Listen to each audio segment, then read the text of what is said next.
also I have figured out how to put my scripts onto my Kindle rather than my laptop.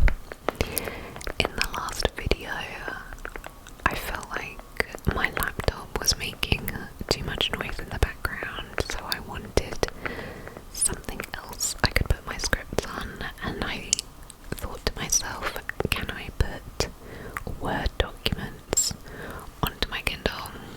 It turns out that I can, and I'm so pleased about that. So I might incorporate a bit of tapping with this video. So let's get cozy and learn about the Titan sub-disaster and Stockton Rush. So, Richard Stockton Rush III, which was his full name, but he went by Stockton, was born on March 31st, 1962, into an influential and affluent family in San Francisco. His lineage on his father's side traces back to two signers of the Declaration of Independence, Richard Stockton and Benjamin Rush.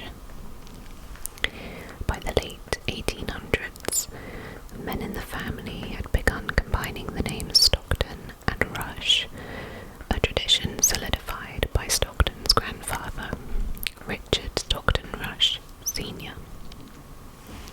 His father, Richard Stockton Jr., continued in the family's oil and gas enterprise, joined a volunteer reconnaissance unit within the Marine Corps, and even acted in the award-winning play The Caine Mutiny Court-Martial.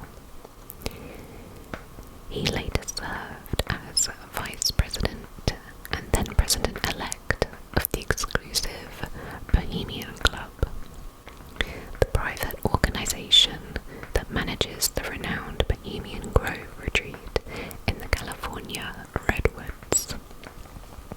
Side note, if you haven't heard of the Bohemian Grove, that is a video in and of itself.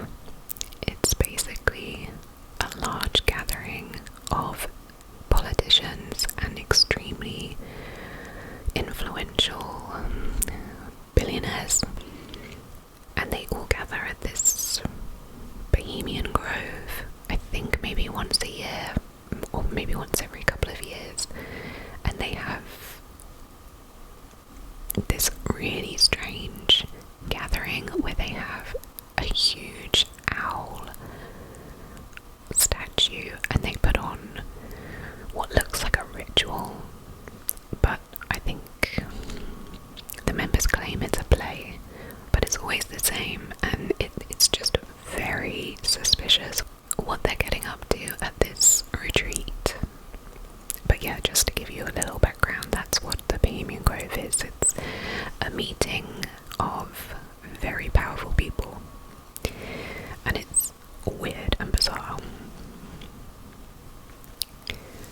Stockton's mother, Ellen Davis, was the daughter of Standard Oil executive Ralph K. Davis, the youngest director in the company's history before becoming vice president.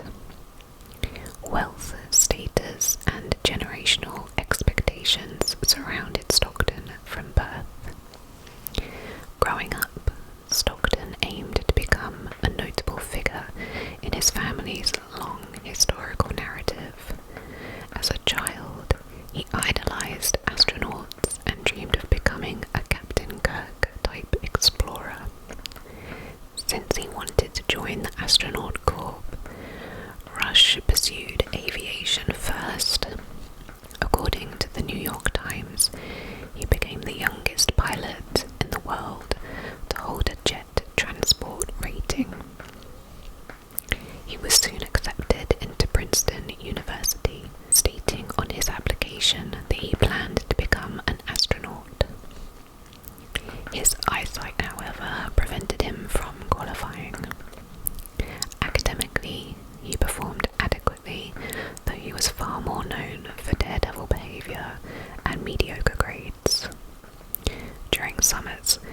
He worked as a first officer in Saudi Arabia, and at Princeton he frequently flew classmates from the nearby airport in his private plane.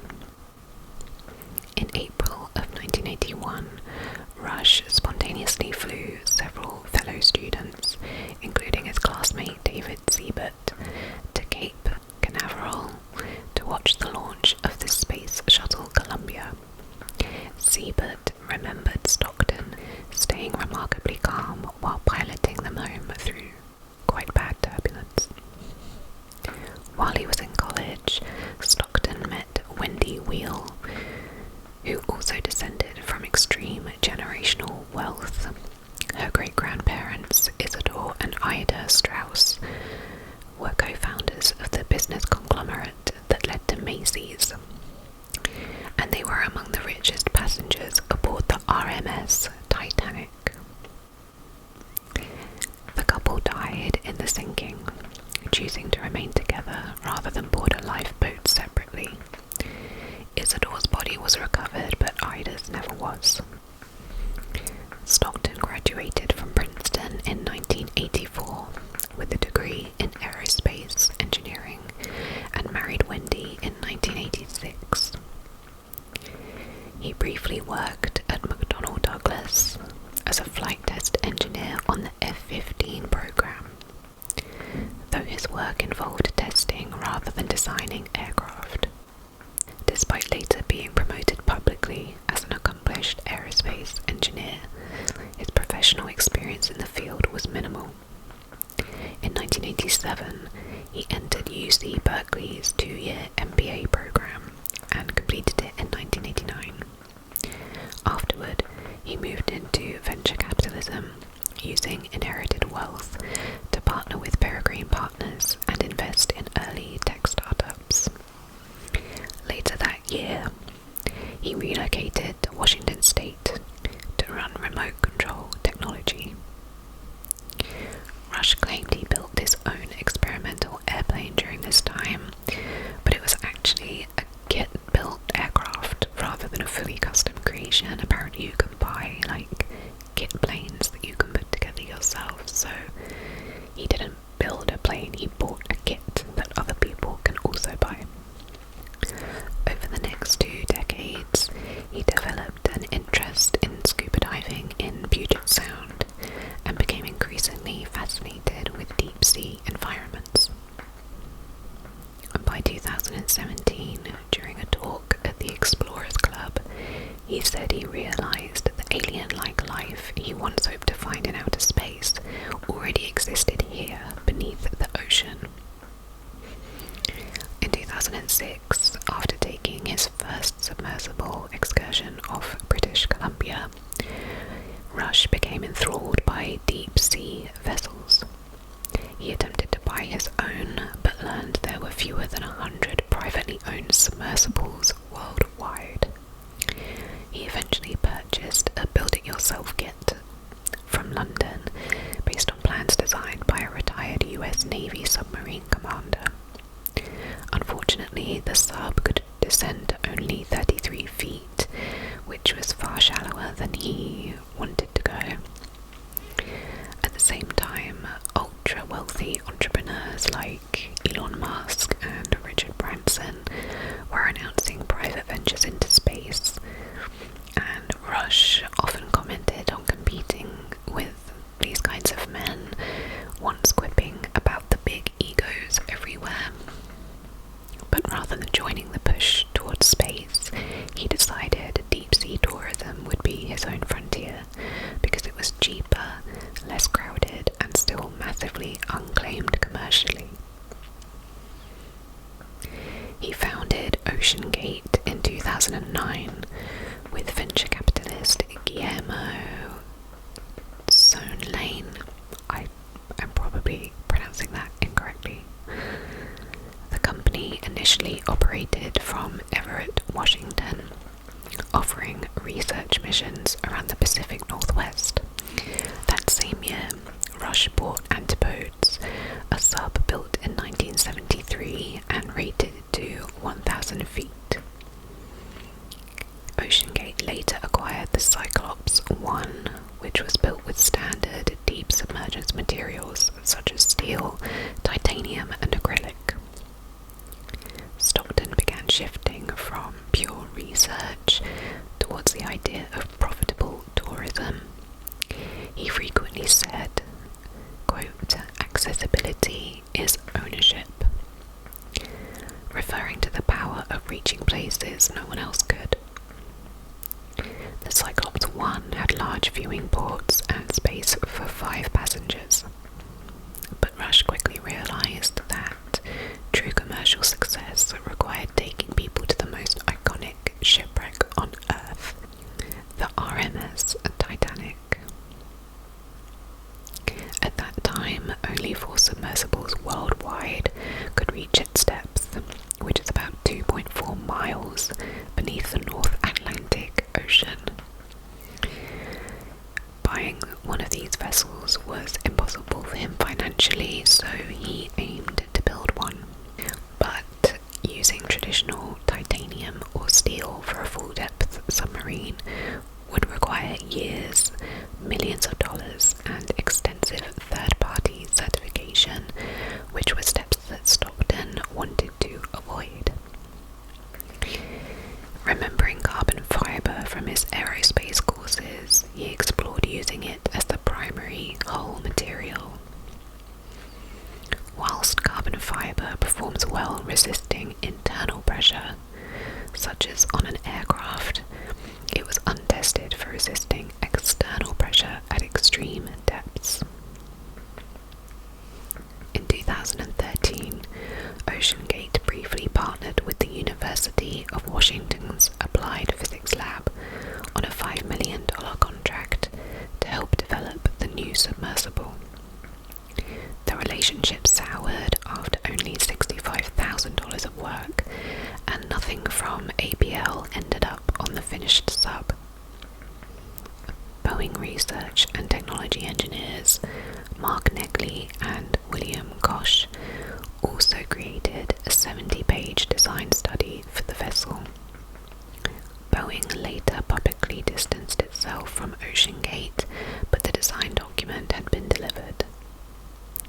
These engineers were already uneasy about using carbon fibre. Their design called for 660 layers to be used. Each one of these layers a possible site of microscopic defects.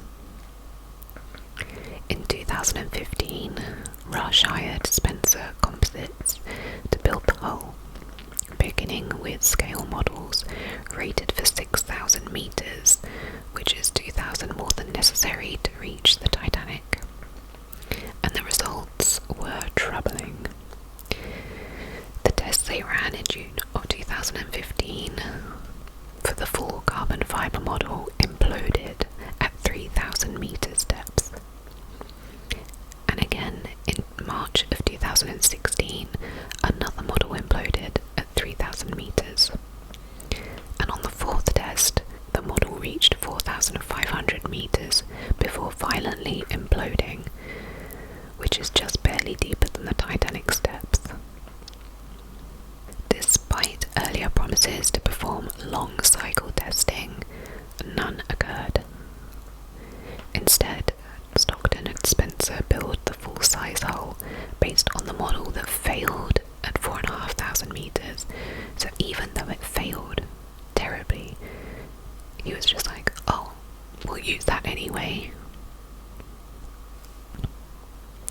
Only the end caps were switched to titanium. Carbon fibre, unlike titanium, can degrade over multiple use cycles, and the hull was so thick it couldn't be scanned properly for internal flaws. The viewport posed another issue. It was only certified for 650 meters, which is far shallower than required. The installer, Will Conan, pleaded with Rush to buy a safer one at a discounted price, but Stockton refused and continued with this hull that could only go to 650 meters. Within OceanGate, tensions grew. Many engineers were recent graduates hired at minimum wage because, according to Stockton, they were cheaper. David Lockridge, OceanGate's director,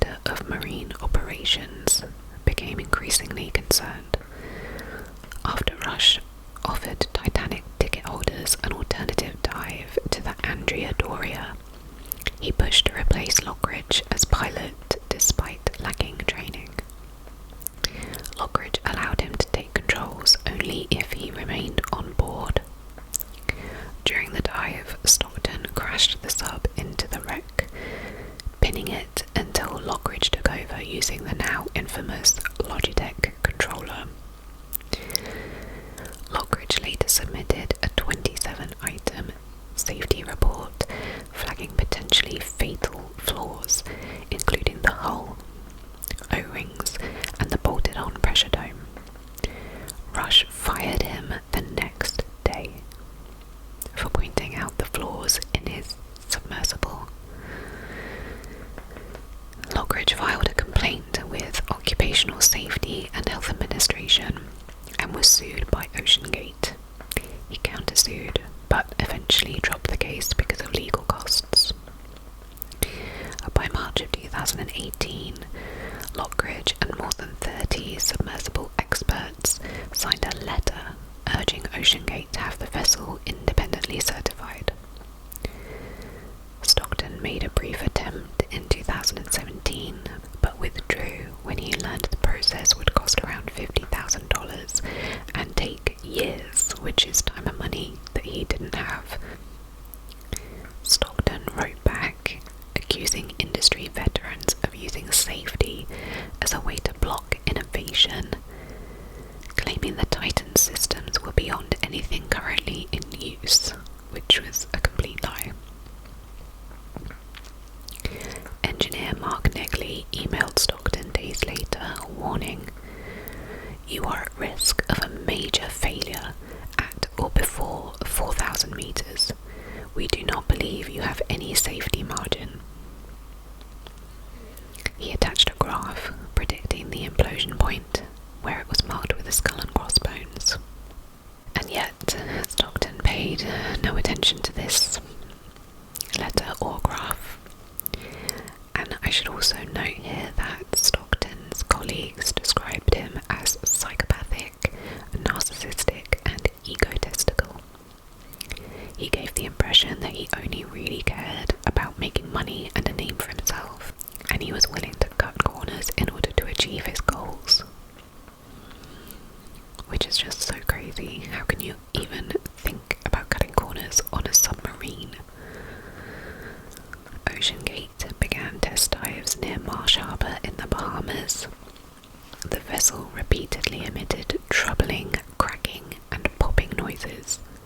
Stockton insisted the real-time acoustic monitoring, which was around 80 microphones, would warn them of any danger, and he was irritated when engineer Tony Nissen used this many sensors. On the 50th test dive in 2019, a loud bang was heard from the surface. Sub-pilot Carl Stanley, who was on board during that dive, was terrified. In later emails, he warned Stockton that the noises sounded like structural failure of a concentrated defect under immense pressure, not harmless seasoning, as Stockton would call it. He would tell people, "Oh, these noises are normal for submarines to make. It's just the vessel seasoning under the pressure, and eventually it will stop and be fine."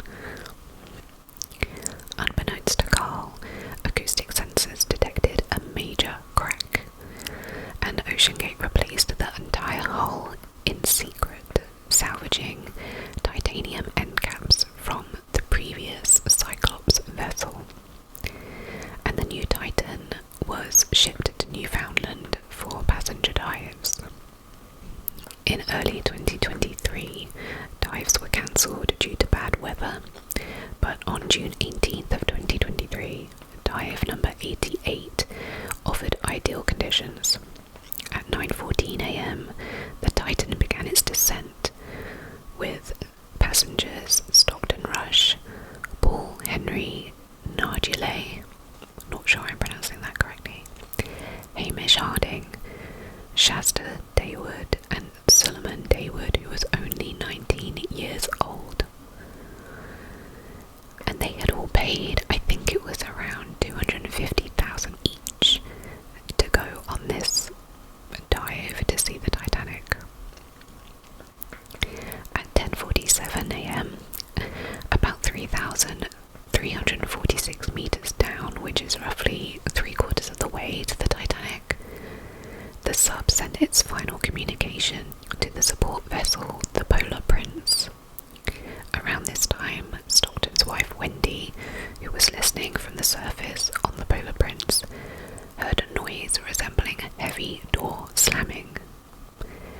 So even though they're 3,300 meters below the surface, it made such a noise that on the surface of the water they could hear it, and it sounded like a door slamming. A message from the Titan soon followed saying drop to weights, which usually indicates that they're gonna try and resurface. And it was later determined that this message was sent immediately before the implosion.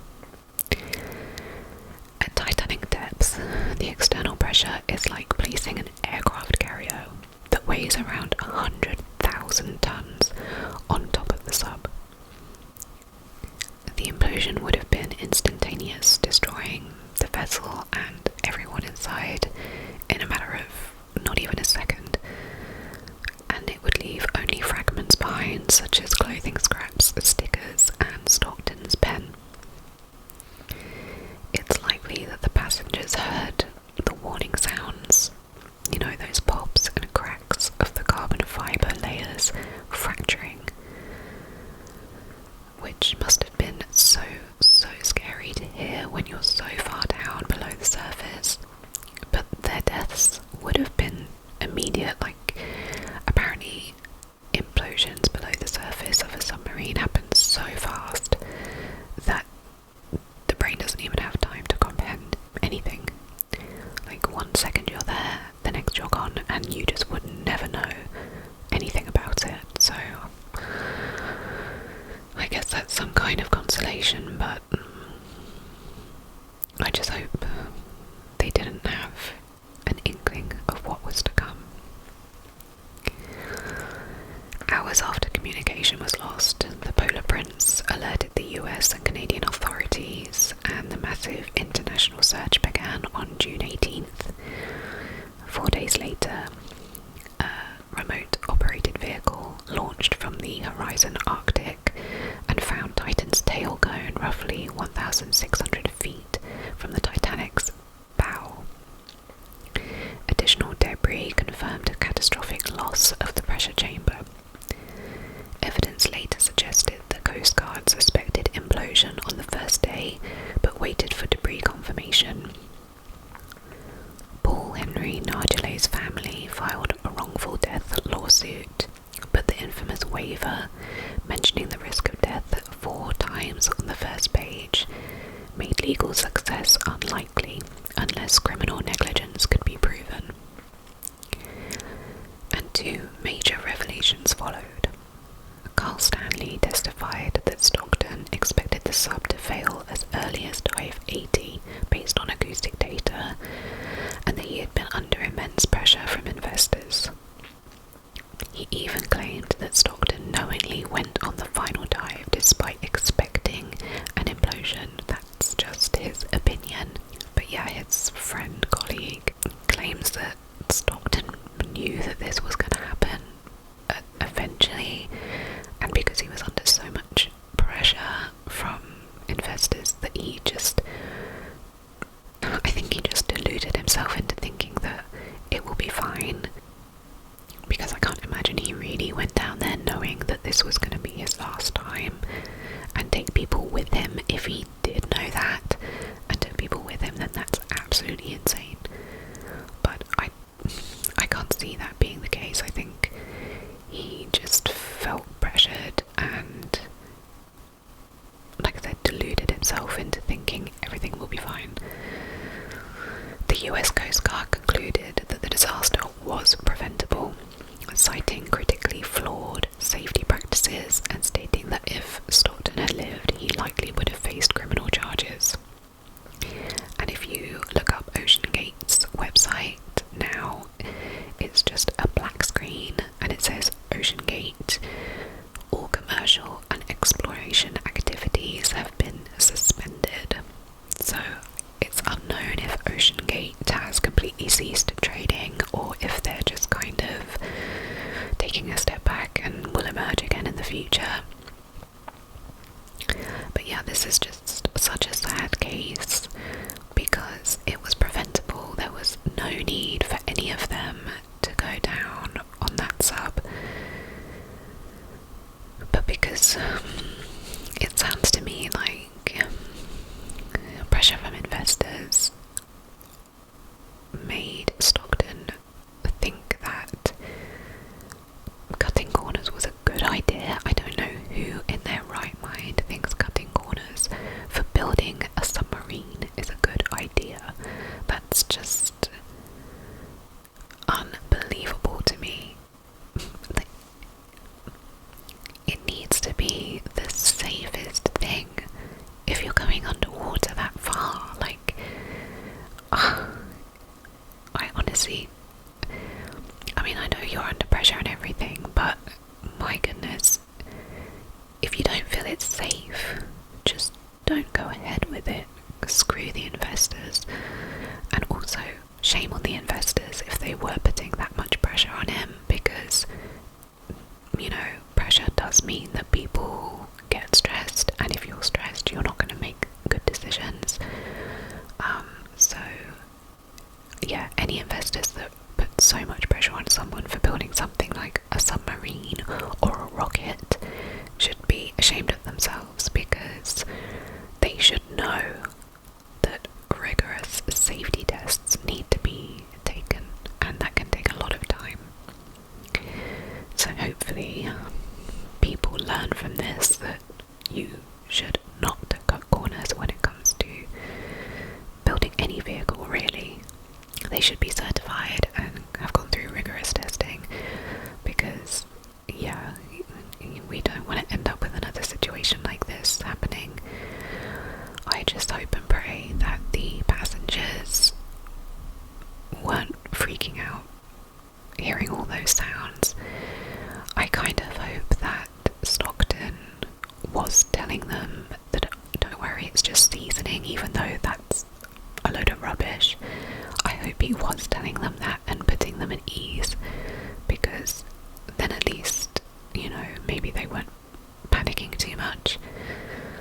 But it's so sad, and that's honestly one of my worst nightmares. Like, the ocean is a scary place for me, especially deep water. I'm fine in the shadows, but in deep water, no.